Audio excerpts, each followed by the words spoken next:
ओम शांति। 21 नवंबर 2025। बाबा के महावाक्य। मीठे बच्चे, तुम अभी गॉडली सर्विस पर हो। तुम्हें सबको सुख का रास्ता बताना है, स्कॉलरशिप लेने का पुरुषार्थ करना है। प्रश्न: तुम बच्चों की बुद्धि में जब ज्ञान की अच्छी धारणा हो जाती है तो कौन सा डर निकल जाता है? उत्तर: भक्ति में जो डर रहता कि गुरु हमें श्राप ना दे देवे, यह डर ज्ञान में आने से, ज्ञान की धारणा करने से निकल जाता है, क्योंकि ज्ञान मार्ग में श्राप कोई दे ना सके। रावण श्राप देता है, बाप वर्षा देते हैं। रिद्धि सिद्धि सिखाने वाले ऐसा तंग करने का, दुख देने का काम करते हैं। ज्ञान में तो तुम बच्चे सबको सुख पहुंचाते हो। ओम शांति। मीठे मीठे रूहानी बच्चों प्रति रूहानी बाप बैठ समझाते हैं, तुम सब पहले आत्मा हो, यह पक्का निश्चय रखना है। बच्चे जानते हैं हम आत्माएं परमधाम से आती हैं, यहाँ शरीर लेकर पाठ बजाने। आत्मा ही पाठ बजाती है। मनुष्य फिर समझते शरीर ही पाठ बजाते हैं। यह है बड़े ते बड़ी भूल, जिस कारण आत्मा को कोई जानते नहीं। इस आवागमन में हम आत्माएं आती जाती हैं, इस बात को भूल जाते हैं। इसलिए बाप को ही आकर आत्म अभिमानी बनाना पड़ता है। यह बात भी कोई नहीं जानते, बाप ही समझाते हैं आत्मा कैसे पाठ बजाती है। मनुष्य के मैक्सिमम 84 जन्मों से लेकर मिनिमम है 1-2 जन्म। आत्मा को पुनर्जन्म तो लेते रहना है। इससे सिद्ध होता है बहुत जन्म लेने वाला बहुत पुनर्जन्म लेते हैं, थोड़े जन्म लेने वाला कम पुनर्जन्म लेते हैं। जैसे नाटक में कोई का शुरू से पिछाड़ी तक पाठ होता है, कोई का थोड़ा पाठ होता है। यह कोई मनुष्य नहीं जानते। आत्मा अपने को ही नहीं जानती तो अपने बाप को कैसे जाने? आत्मा की बात है ना। बाप है आत्माओं का। श्री कृष्ण तो आत्माओं का बाप है नहीं। श्री कृष्ण को निराकार तो नहीं कहेंगे, साकार में ही उनको पहचाना जाता है। आत्मा तो सबकी है, हर एक आत्मा में पाठ तो नोंधा हुआ है। यह बातें तुम्हारे में भी नंबरवार पुरुषार्थ अनुसार है जो समझा सकते हैं। अभी तुम बच्चे जानते हो हम आत्माओं ने 84 जन्म कैसे लिए हैं। ऐसे नहीं कि आत्मा सो परमात्मा नहीं, बाप ने समझाया है हम आत्मा पहले सो देवता बनते हैं। अभी पतित तमो प्रधान है, फिर सतो प्रधान पावन बनना है। बाप आते ही तब हैं जब सृष्टि पुरानी हो जाती है। बाप आकर पुरानी को नया बनाते हैं। नई सृष्टि स्थापन करते हैं। नई दुनिया में है ही आदि सनातन देवी देवता धर्म। उन्हों के लिए ही कहेंगे पहले कलयुगी शूद्र धर्म वाले थे। अब प्रजापिता ब्रह्मा के मुख वंशावली बन ब्राह्मण बने हो। ब्राह्मण कुल में आते हो। ब्राह्मण कुल की डायनेस्टी नहीं होती। ब्राह्मण कुल कोई राजाई नहीं करते हैं। इस समय भारत में न ब्राह्मण कुल राजाई करते हैं, न शूद्र कुल राजाई करते हैं। दोनों को राजाई नहीं है। फिर भी उनका प्रजा पर प्रजा का राज्य तो चलता है। तुम ब्राह्मणों का कोई राज्य नहीं है। तुम स्टूडेंट पढ़ते हो, बाप तुमको ही समझाते हैं। यह 84 का चक्र कैसे फिरता है। सतयुग त्रेता, फिर होता है संगम युग। इस संगम युग जैसी महिमा और कोई युग की है नहीं। यह है पुरुषोत्तम संगम युग। सतयुग से त्रेता में आते हैं। 2 कला कम होती है तो उनकी महिमा क्या करेंगे। गिरने की महिमा थोड़ी होती है। कलयुग को कहा जाता है पुरानी दुनिया। अब नई दुनिया स्थापन होनी है, जहाँ देवी देवताओं का राज्य होता है। वह पुरुषोत्तम थे।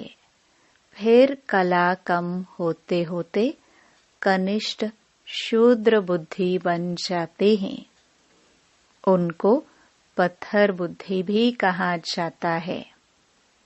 ऐसे पत्थर बुद्धि बन जाते हैं जो जिनकी पूजा करते हैं उनकी जीवन कहानी को भी नहीं जानते। बच्चे बाप का जीवन न जाने तो वर्षा कैसे मिले। अभी तुम बच्चे बाप के जीवन को जानते हो। उनसे तुमको वर्षा मिल रहा है। बेहद के बाप को याद करते हो। तुम मात पिता कहते हो तो जरूर बाप आया होगा। तब तो सुख घनेरे दिए होंगे ना। बाप कहते हैं मैं आया हूँ, अतः सुख तुम बच्चों को देता हूँ। बच्चों की बुद्धि में यह नॉलेज अच्छी रीति रहनी चाहिए। इसलिए तुम स्वदर्शन चक्रधारी बनते हो। तुमको अब ज्ञान का तीसरा नेत्र मिला है। तुम जानते हो हम सो देवता बनते हैं। हम शूद्र से ब्राह्मण बने हैं। कलयुगी ब्राह्मण भी है तो सही ना। वो ब्राह्मण लोग जानते नहीं कि हमारा धर्म अथवा कुल कब स्थापन हुआ, क्योंकि वह है ही कलयुगी। तुम अभी डायरेक्ट प्रजापिता ब्रह्मा की संतान बने हो और सबसे ऊंच कोटि के हो। बाप बैठ तुम्हारी पढ़ाई की सर्विस, संभालने की सर्विस और श्रृंगारने की सर्विस करते हैं। तुम भी हो on godly service only. God father भी कहते हैं हम आए हैं सब बच्चों की सर्विस में। बच्चों को सुख का रास्ता बताना है। बाप कहते हैं अब घर चलो। मनुष्य भक्ति भी करते हैं मुक्ति के लिए। जरूर जीवन में बंधन है। बाप आकर इन दुखों से छुड़ाते हैं। तुम बच्चे जानते हो त्राही त्राही करेंगे। हाहाकार के बाद जय जयकार होनी है। अब तुम्हारी बुद्धि में है कितनी हाय हाय करेंगे जब नेचुरल कैलामिटीज आदि होगी। यूरोप वासी यादव भी हैं। बाप ने समझाया है, यूरोप वासियों को यादव कहा जाता है। दिखाते हैं पेट से मुसल निकले, फिर श्राप दिया। अब श्राप आदि की तो बात ही नहीं, यह तो ड्रामा है। बाप वर्षा देते हैं, रावण श्राप देते हैं। यह एक खेल बना है। बाकी श्राप देने वाले तो दूसरे मनुष्य होते हैं। उस श्राप को उतारने वाले भी होते हैं। गुरु गोसाई आदि से भी मनुष्य लोग डरते हैं कि कोई श्राप न देवे। वास्तव में ज्ञान मार्ग में श्राप कोई दे न सके। ज्ञान मार्ग और भक्ति मार्ग में श्राप की कोई बात नहीं। जो रुद्धि सिद्धि आदि सीखते हैं वो श्राप देते हैं, लोगों को बहुत दुखी कर देते हैं, पैसे भी बहुत कमाते हैं। भक्त लोग यह काम नहीं करते। बाबा ने ये भी समझाया है, संगम के साथ पुरुषोत्तम अक्षर जरूर लिखो। त्रिमूर्ति अक्षर भी जरूर लिखना है और प्रजापिता अक्षर भी जरूरी है, क्योंकि ब्रह्मा नाम भी बहुतों के हैं। प्रजापिता अक्षर लिखेंगे तो समझेंगे साकार में प्रजापिता ठहरा। सिर्फ ब्रह्मा लिखने से सूक्ष्म वतन वाला समझ लेते हैं। ब्रह्मा विष्णु शंकर को भगवान कह देते हैं। प्रजापिता कहेंगे तो समझा सकते हो, प्रजापिता तो यहाँ है, सूक्ष्म वतन में कैसे हो सकता। विष्णु को तो दिखाते हैं, ब्रह्मा की नाभि से निकला। तुम बच्चों को भी ज्ञान मिला है, नाभि आदि की कोई बात ही नहीं। ब्रह्मा सो विष्णु, विष्णु सो ब्रह्मा कैसे बनते हैं। सारे चक्र का ज्ञान तुम इन चित्रों से समझा सकते हो। बिगर चित्र समझाने में मेहनत लगती है। ब्रह्मा सो विष्णु, विष्णु सो ब्रह्मा बनते हैं। लक्ष्मी नारायण 84 का चक्कर लगाकर फिर ब्रह्मा सरस्वती बनते हैं। बाबा ने पहले से नाम दे दिए हैं। जब भट्टी बनी तो नाम दिए, फिर कितने चले गए। इसलिए समझाया है, ब्राह्मणों की माला होती नहीं, क्योंकि ब्राह्मण है पुरुषार्थी, कभी नीचे कभी ऊपर होते रहते हैं। ग्रहचारी बैठती है।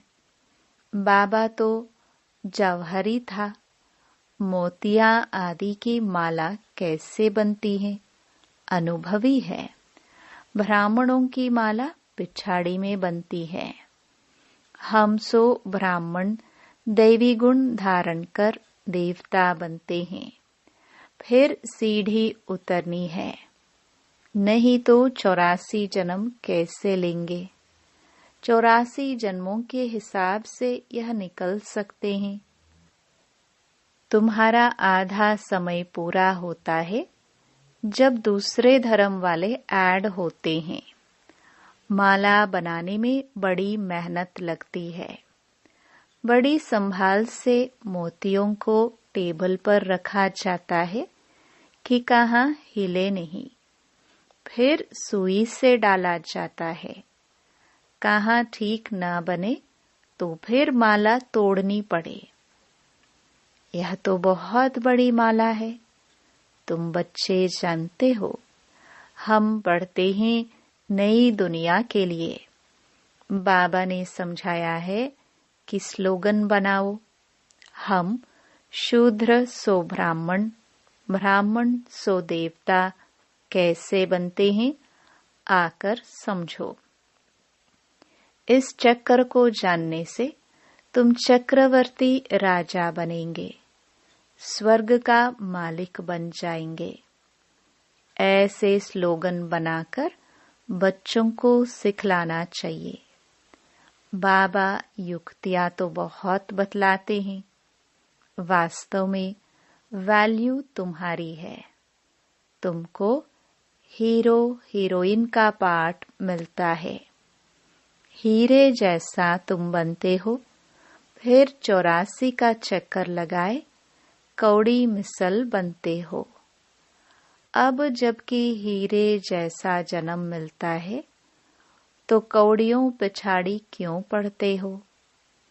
ऐसे भी नहीं कोई घर बार छोड़ना है।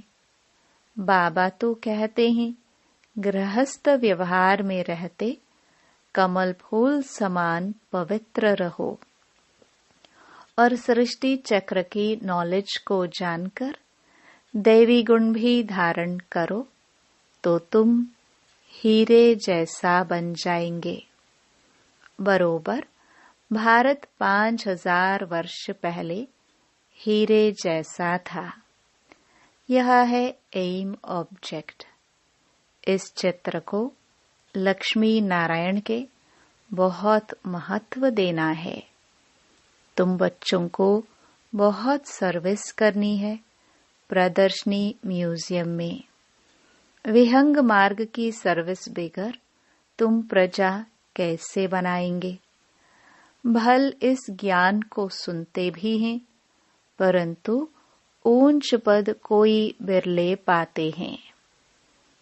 उनके लिए ही कहा जाता है कोटों में कोई। स्कॉलरशिप भी कोई लेते हैं ना।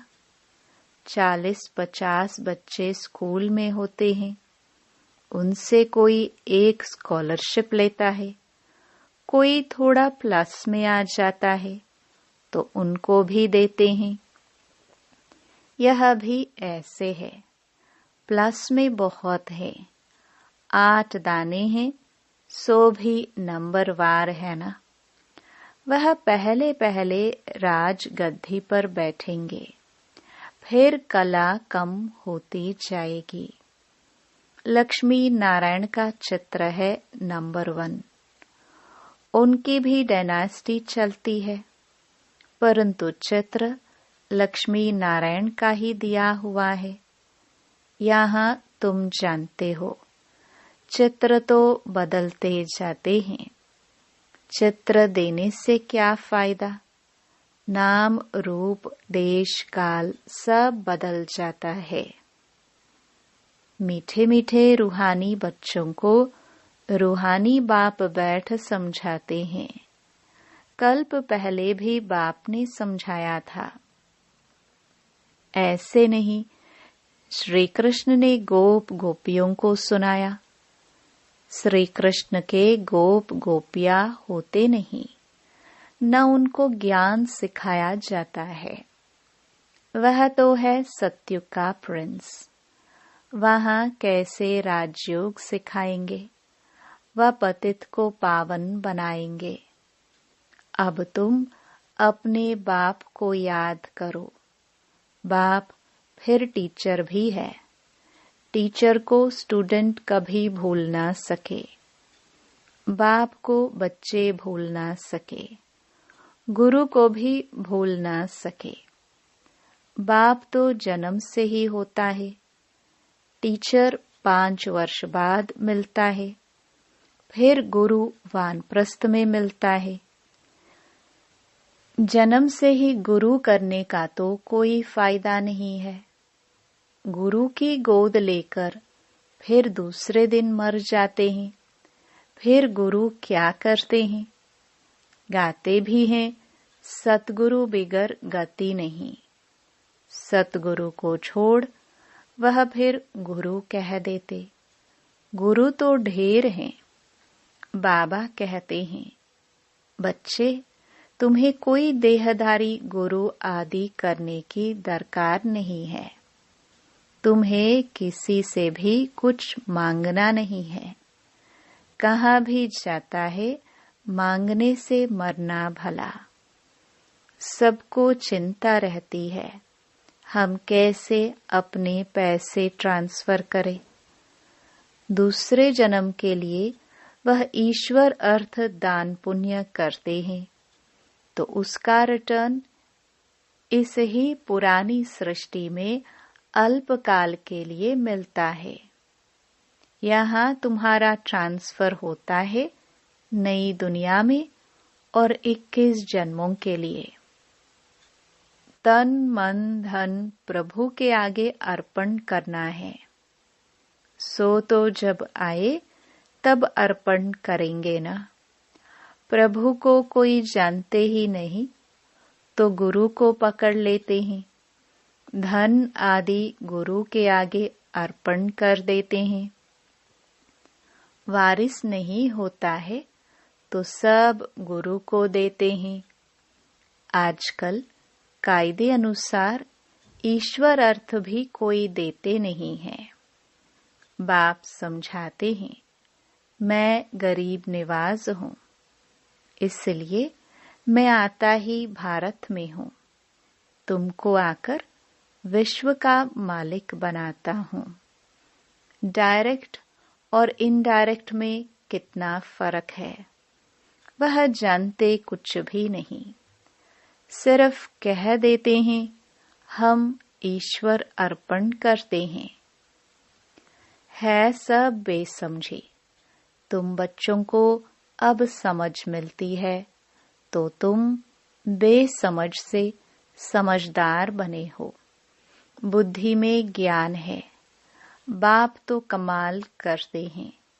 जरूर बेहद के बाप से बेहद का वर्षा ही मिलना चाहिए। बाप से तुम वर्षा लेते हो सिर्फ दादा द्वारा। दादा भी उनसे वर्षा ले रहे हैं। वर्षा देने वाला एक ही है, उनको ही याद करना है। बाप कहते हैं बच्चे मैं इनके बहुत जन्मों के अंत में आता हूँ। इनमें प्रवेश कर इनको भी पावन बनाता हूँ जो फिर यह फरिश्ता बन जाते हैं। बैज पर तुम बहुत सर्विस कर सकते हो।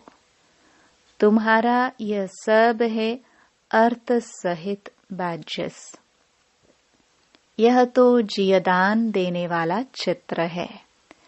इनकी वैल्यू का किसको भी पता नहीं है और बाबा को हमेशा बड़ी चीज पसंद आती है जो कोई भी दूर से पढ़ सके। अच्छा, मीठे मीठे सिखिलदे बच्चों प्रति माता पिता बाप दादा का याद प्यार और गुड मॉर्निंग। रूहानी बाप के रूहानी बच्चों को नमस्ते। धारणा के लिए मुख्य सार।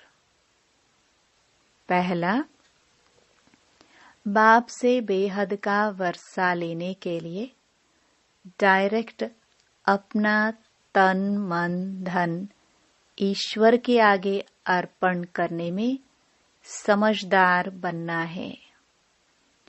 अपना सब कुछ 21 जन्मों के लिए ट्रांसफर कर लेना है। दूसरा, जैसे बाप पढ़ाने की, संभालने की और श्रृंगारने की सर्विस करते हैं, ऐसे बाप समान सर्विस करनी है। जीवन बंध से निकाल सबको जीवन मुक्ति में ले जाना है।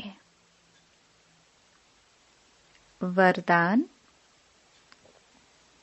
ज्ञान कलश धारण कर प्यासों की प्यास बुझाने वाले अमृत कलशधारी भव।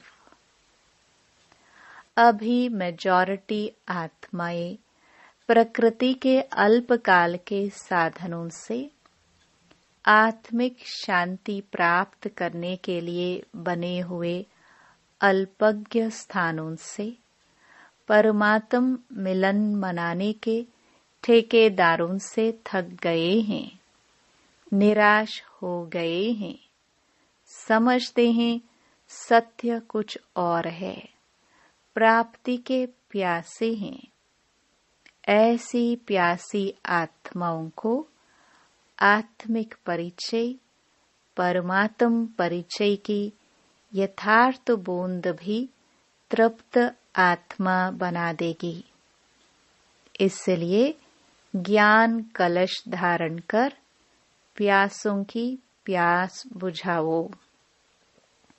अमृत कलश सदा साथ रहे। अमर बनो और अमर बनाओ। स्लोगन। एडजस्ट होने की कला को लक्ष्य बना लो तो सहज संपूर्ण बन जाएंगे। अव्यक्त इशारे। अशरीरी व विदेही स्थिति का अभ्यास बढ़ाओ। अशरीरी बनने के लिए समेटने की शक्ति बहुत आवश्यक है। अपने देह अभिमान के संकल्प को देह के दुनिया की परिस्थितियों के संकल्प को समेटना है। घर जाने के संकल्प के सिवाय अन्य किसी संकल्प का विस्तार न हो। बस यही संकल्प हो कि अब अपने घर गया कि गया। अनुभव करो कि मैं आत्मा इस आकाश तत्व से भी पार उड़ती हुई जा रही हूँ। इसके लिए अब से अकाल तख्त नशीन होने का अभ्यास बढ़ाओ। ओम शांति।